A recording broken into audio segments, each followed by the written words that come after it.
Madam, یہ معاشرے سے بگاڑ کے خاتمے کے لیے اور معاشرے کی فلاح کے لیے ہم انفرادی طور پر کیا کر سکتے ہیں؟ جی بالکل کر سکتے ہیں، کیوں نہیں کر سکتے؟ آپ دیکھیں، ہم جب امریکہ یورپ میں آپ جائیں تو سارے کام حکومتیں نہیں کیا کرتی، بہت سارے کام جو ہے وہ انڈیویجول لیول پر غیر سرکاری تنظیمیں یا لوگ مل کے کرتے ہیں، ٹھیک ہے؟ مثال کے طور پر ایک چھوٹی سی چیز ہے، آپ اپنے گلی محلے کو تو صاف رکھ سکتے ہیں نا، اس سے کیا ہوگا؟ دو کام ہوں گے، ایک تو یہ ہے کہ حکومت پر بوجھ کم ہو جائے گا، اور دوسرا آپ ایک اچھی انوائرمنٹ میں زندگی گزار سکیں گے۔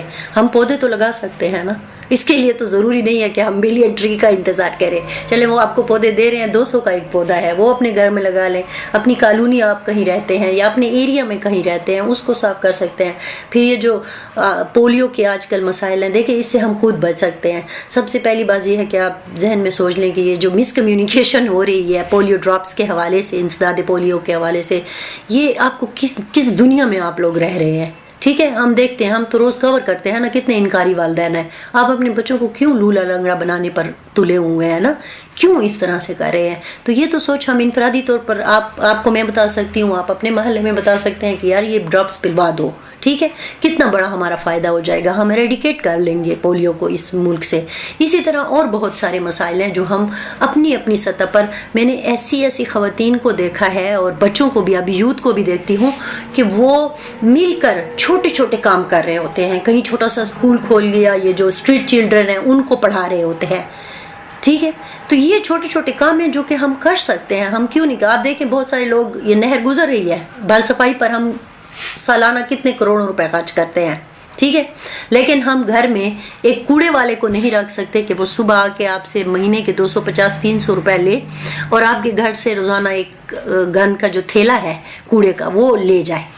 ایسے بہت سارے، جیسے میں جس کالونی میں رہتی ہوں وہاں پہ ایسا ہوتا ہے، ہم دیتے ہیں، وہ آتا ہے ہر گھر کی گھنٹی بجاتا ہے، کوڑا لے کے چلا جاتا ہے۔ لیکن کچھ لوگ یہ 300 روپے 250 روپے نہیں دینا چاہتے تو وہ اپنا کوڑا اٹھا کے اس نہر میں ڈال دیتے ہیں جو آپ کے گھر کے سامنے بہہ رہی ہے۔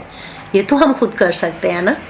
تو یہ وہ چھوٹے، اب یہ دیکھیں اگر آپ نہر کو گندا نہیں کریں، ہم سارے یہ بات سوچ لیں، ہم نے اس میں آج سے گند نہیں ڈالنا، تو ہم اس حکومت کے کتنے کروڑوں روپے بچت کر سکتے ہیں۔ اگر ہم یہ سوچیں کہ ہم نے اپنے جو بجلی کا جو بل ہے وہ صحیح طریقے سے پے کرنا ہے اور اس کے اوپر کنڈا نہیں ڈالنا، تو آپ کی اور میرے گھر کی بجلی نہیں جائے گی، ایسے ہے کہ نہیں ہے؟ تو یہ وہ بہت ساری چیزیں ہیں جو میرے خیال میں ہم انفرادی سطح پر کر سکتے ہیں۔ آپ کتنے ایوارڈ حاصل کر چکے ہیں اور اپنی صحافتی زندگی کا کوئی خاص واقعہ بھی بیان کیجیے پلیز۔ دیکھیں ایوارڈز کی تو یہ بات ہے، یہ آپ کے سامنے کچھ شیلڈز رکھی ہوئی ہیں، یہ مختلف اداروں نے دیے ہیں، لیکن ایز سچ کوئی حکومت پاکستان کی طرف سے ابھی کوئی ایوارڈ نہیں ملا، شاید میں نے اتنا اچھا کام نہیں کیا ہوگا، ایک بات۔ دوسری بات یہ ہے کہ بہت سارے مواقع ایسے آئے کہ جس پہ میرے لیے بولنا بہت مشکل ہو گیا، لیکن مجھے لگا کہ جو میں کر رہی ہوں نا اس کا مطلب ہے کہ کہیں پہنچ رہا ہے۔ میں آپ کو ایک چھوٹا سا واقعہ سنا دیتی ہوں کہ جب یہ پیپل منڈی کا دھماکہ ہوا تھا تو آپ کو پتہ ہے ان دنوں میں اپنا ایک پروگرام کیا کرتی تھی، ہاٹ فرنٹیئر کے نام سے لائیو پروگرام ہوتا تھا 7 بجے، دہشت گردی کے 2009-2010 میں یہ آنے جایا کرتا تھا۔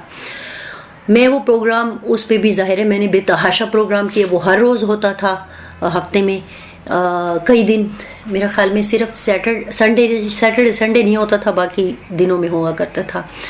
تو مجھے یاد ہے کہ اس پہ پھر دہشت گردی کے واقعات میں، سوات کے آپریشن میں، IDPs پہ بہت زیادہ کام کیا۔ تو یہ مجھے یاد ہے کہ پیپل منڈی کے آپ کو یاد ہوگا کہ بہت سارے لوگ بے گھر ہو گئے تھے، بہت سارے لوگوں کے بہت سارے لوگ مسنگ ہو گئے تھے، فوت ہو گئے ہوں گے نا دھماکے میں، لیکن ان کو مل نہیں رہے تھے۔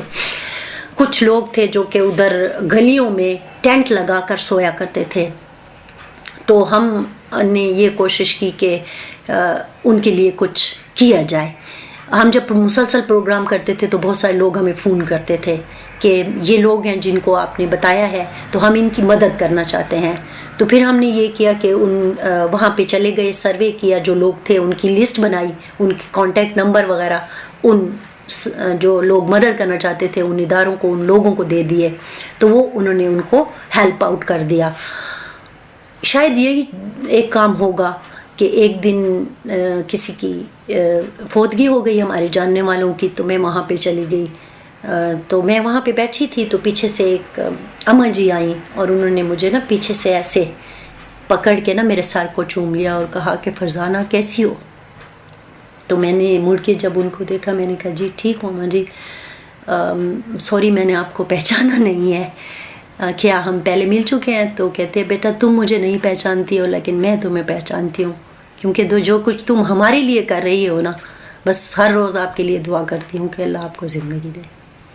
بس میری یہی ہے کہ یہ معاشرے میں جو گھٹن اب ہو رہی ہے اس کے خلاف ہمیں تھوڑا سا متحد ہونا چاہیے، خصوصاً ہماری جو صحافتی کمیونٹی ہے یہ بہت بکھر گئی ہے۔